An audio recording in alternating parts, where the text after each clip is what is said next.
शिबू सोरेन जी। माननीय सभापति महोदय, आज विशेष करके 4 दिन का जो वाद विवाद में हम लोग बैठे हैं, 50 वर्षों के बाद 50 साल का आज़ादी और 50 साल अपने ही हम लोग अपना देश को राज किए, इसके बाद कमियां महसूस हुई हैं जिस पर चर्चा हम लोग कर रहे हैं। और कमी तो ऐसा कमी है जिसका चर्चा करना भी बड़ा मुश्किल लगता है कि क्या हम माननीय सदस्यों का मामला, जैसे अभी बोली चाली में हम लोग तड़क भड़क करते हैं, पीछे वाले लोगों को तो बोलने का मौका ही नहीं मिलता है, तो खैर उस पर सुधार लाने का बात हम लोग कहते हैं।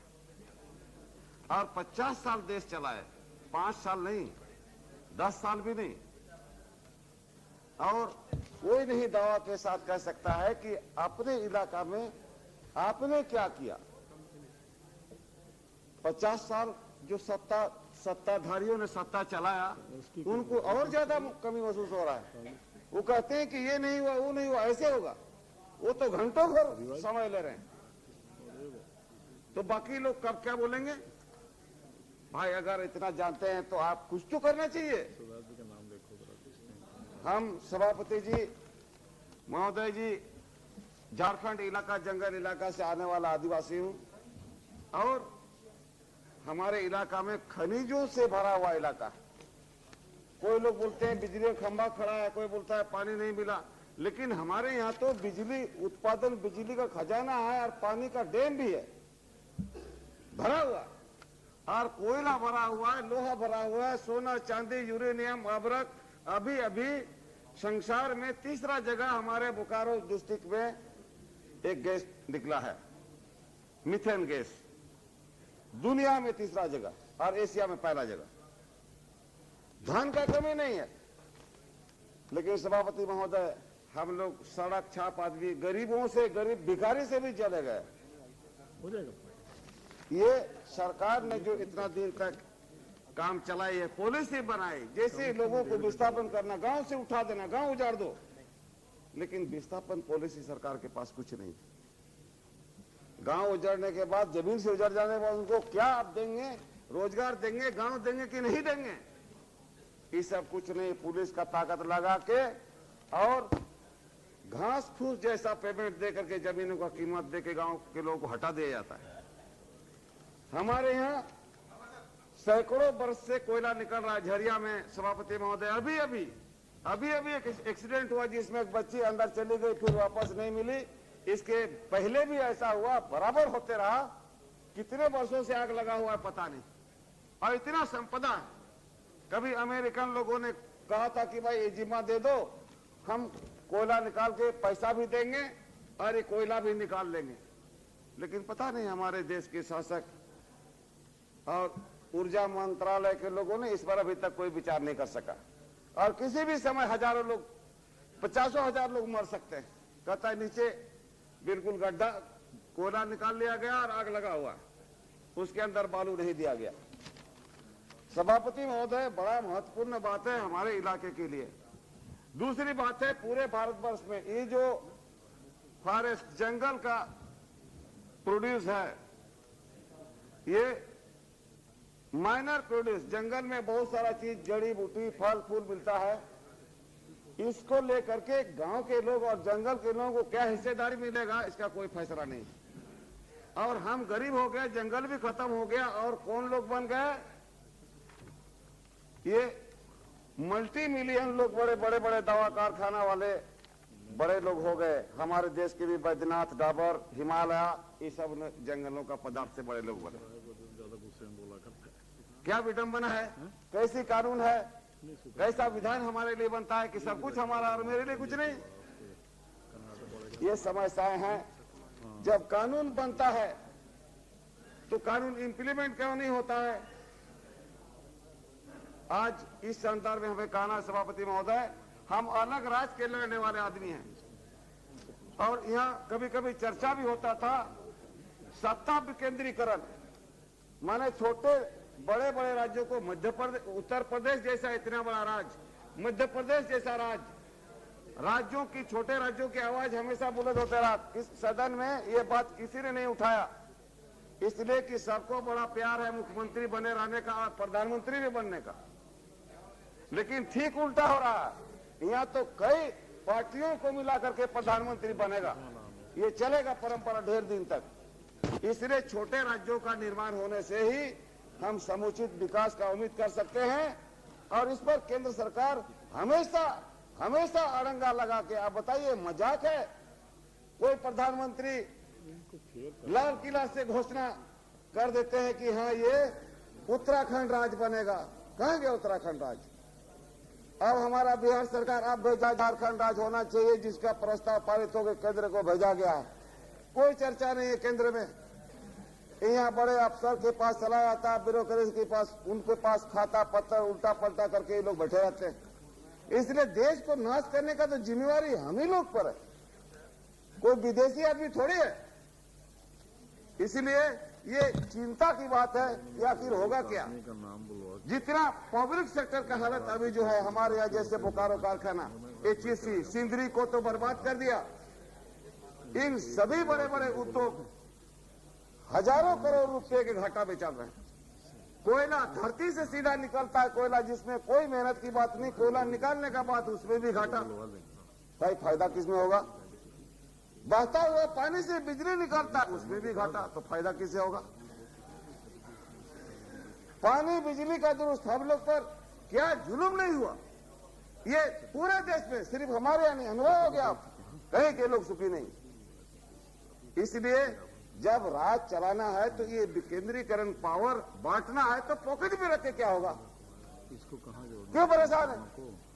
अलग राज कोई बोलने नहीं चाहते। क्या बात है भाई? क्या तकलीफ है उससे आपको? आप घर में भी अगर 5 भाई हैं तो आप 5 भाई किसी दिन अलग होते ही, अच्छा घर चलाने के लिए, अच्छा से अच्छा बच्चों को पढ़ाने के लिए। ये देश विभक्त होने का कहां सवाल है? कोई बोलता देश टूट जाएगा विदेशी ताकत का। इसके पहले जो कुछ हाथ इसमें है, हाथ इसमें है, और पूरा देश में आग लगा तो किसका हाथ है? हम लोग सोचने की बाहर। आखिर होगा क्या? कौन विदेशी ताकत? इसलिए हम लोगों का सोच गड़बड़ है, और हम लोग कहीं न कहीं जनता को गड्ढा में धकेले जा रहे हैं। हम तो समझते हैं इतना भाषण यहाँ हम लोग कर दिया, लेकिन काम कितना होगा अब आगे देखा जाए। कहा कि 50 साल तक तो भाषण ही देते आए। इसलिए सर जमीन पर काम होना चाहिए। जनता अब इतना बेवकूफ नहीं रही है, जनता को समझ में आ गया है कि अब क्या करना होगा। बड़ा मुश्किल का बात है, तरह तरह का बात। अब हम लोग यहाँ पर क्या, अभी बहुत पेपर वाले पूछते रहते हैं कि भाई भ्रष्टाचार कैसे बंद होगा, ये प्रधानमंत्री सेल बनाए हैं। हम बोले बहुत अच्छा बात है भ्रष्टाचार, लेकिन भ्रष्टाचार कौन है, भ्रष्टाचार कैसा है, वो किस प्रकार का जंतु है, उसका पहचान होना चाहिए ना। हल्ला करने से नहीं होगा। सब खबर कागज में भ्रष्टाचार भ्रष्टाचार भ्रष्टाचार। क्या है भ्रष्टाचार भाई? भ्रष्टाचार के कहीं कोई पहचान नहीं यार। हम लोग चिल्लाए जा रहे हैं भ्रष्टाचार। अच्छा, और सभापति महोदय, बेरोजगारी, नौकरी देकर के बेरोजगारी का हल कभी होने वाला? और भारत वर्ष जैसे जगह में यहाँ बंजर भूमि है, जंगल उजड़ गया, और सारे नौजवान लोग नौकरी के लिए लाइन लगाए रखे हैं। नौकरी का माने क्या है? मोटा मोटी नौकरी का माने है बैठ के खाने का धंधा। हम कोई मेहनत नहीं करेंगे। आज हम लोग पंजाब हरियाणा को क्यों बोलते रहते हैं कि लोग अनाज उपजाया, देश को खिलाया, तो बाकी जगह की आग लगा हुआ है? बाकी जगहों पर भी हो सकता है। हमारे झारखंड में धरती के नीचे जितना धन है, ऊपर भी उतना धन उग सकता है। सिर्फ पानी का मामला है। और लिफ्ट इरिगेशन योजना के द्वारा जितना बना, पठारी इलाका में लिफ्ट ही जा सकता है पानी ऊपर। अफसरों ने बनाया, उसके बाद फिर मीटिंग करके उसको खत्म कर दिया। बोला कि नहीं, सक्सेसफुल नहीं हुआ। 5 लाख 10 लाख 8 लाख खर्चा किया, सक्सेसफुल नहीं हुआ। हर एक गांव में 50 कुआं 40 कुआं चापाकल पूरा गाड़ दिया। 30-40 हजार रुपया खर्चा हुआ, मुंडी नहीं लगा। बिना मुंडी का चापाकल है। सभापति महोदय बोलने दीजिए थोड़ा। जंगल का, गांव का तकलीफ है, शहर का तो बहुत आपने सुना। 1-2 मिनट और बोलिए। किताब में लिखा हुआ सुना, हम तो किताब में हम कुछ लिखा नहीं है। मुझे जो देखा हुआ मैं बोल रहा हूँ। हजारों हजारों हजारों कई हजारों में चापाकल गाड़ दिया, उसपे आज 10 साल तक उसपे मुंडी नहीं लगाया। वही चापाकल ऐसे बिना मुंडी का चापाकल, और जितना लिफ्ट इरिगेशन टूटा हुआ। तो ये कैसी योजना है? अब हमारे यहाँ विशेष करके ये पठारी विकास, वर्ल्ड बैंक से पैसा लोग ला रहा है, हमारे भारत सरकार के लोग वर्ल्ड बैंक पैसा दे रही है। क्या है? वर्ल्ड के लोग देख रहे हैं कि आदिवासी, गिरिजन, हरिजन, दुर्जन, दुखी लोग, इनका विकास करना चाहिए। हमारे बिहार में चलता है वर्ल्ड बैंक का मामला। हम बोला भैया वर्ल्ड बैंक वाले जंगल के ऊपर वहां 18 फुट का सड़क बना रहे हैं। हम बोला क्यों ऐसा कर रहे हैं भाई? बोले एकदम ऊपर से आया है, वर्ल्ड बैंक का फैसला है। कहां से? दिल्ली से। और कहां से? अरे दिल्ली में तो मैं रहता हूं, बताओ काहे नहीं पूछा? मेरे लिए सड़क हो रहा है। हम कई अफसरों को बोला कि भाई देखो ऐसा क्यों हो रहा है? पैजामा कुर्ता अगर हमारे लिए बन रहा है तो हमारा नाप होना चाहिए कि नहीं? कमिश्नर अपने नाप ठोके जा रहा है, अपने नाप से बना जा रहा है, मंत्री अपना नाप दिया जा रहा है, तो कैसे बनेगा? वर्ल्ड बैंक का ये हालत है। जिस आदिवासी का जेब में कपड़ा नहीं उसका नाप का कुर्ता बना रहा है, तो आईएएस अफसर लोग अपना नाप दिए जा रहे हैं और मंत्री लोग दिए जा रहा है। इसीलिए ये कैसे काम होगा? सभापति महोदय पूरा बर्बाद, पूरी बर्बाद। अब इसका पूरा देश के अंदर आक्रोश है और इस भाषण उसन से हम होने वाला है। कुछ करना होगा, बहुत जरूरी है, करना होगा। आज आजादी का बात हम लोग बोलते हैं, आज गांव में कोई आदमी नहीं जानता आजादी किस चिड़िया का नाम है।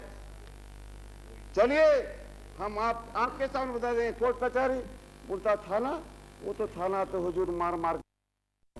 कोर्ट जिसका पैसा उसी का कोर्ट है। कितने लोग हैं? 95 और 5 हम लोग चिल्ला। जब तक आदमी शिक्षा दीक्षा में नहीं जाएगा, नहीं पढ़ाया जाएगा, अनिवार्य शिक्षा नहीं लागू होगा, जिसको बड़ा बुद्धि से आदिवासी, हरिजन, गरीब लोगों को पढ़ने नहीं दिया, नहीं पढ़ने दिया गया। यही आप हमारा देश का हाल है। इसलिए कौन व्यवस्था होगा इसको सोचना चाहिए। और सुप्रीम कोर्ट जब बोल रहे हैं कि 12 साल 14 साल तक का फ्री पढ़ाई, तो फ्री पढ़ाई करना ही पड़ेगा, और नहीं तो समता नहीं आ सकता है, समानता कभी नहीं आएगा। मनुष्य के अंदर जो समान है, समता पार्टी नहीं भाई, समानता नहीं आएगा। हम लोग जहां के तहां रहेंगे और लुटाते रहेंगे। इसलिए आज यहाँ तहां आक्रोश है और हमारे तरफ तो पूरा आग लगा हुआ है। कहीं उग्रवादी है, कहीं बम चल रहा है, 10-20 लोग रोज मारे जा रहे हैं। 1 मिनट में खत्म कर दूंगा पीने का पानी। धन्यवाद कर दूं।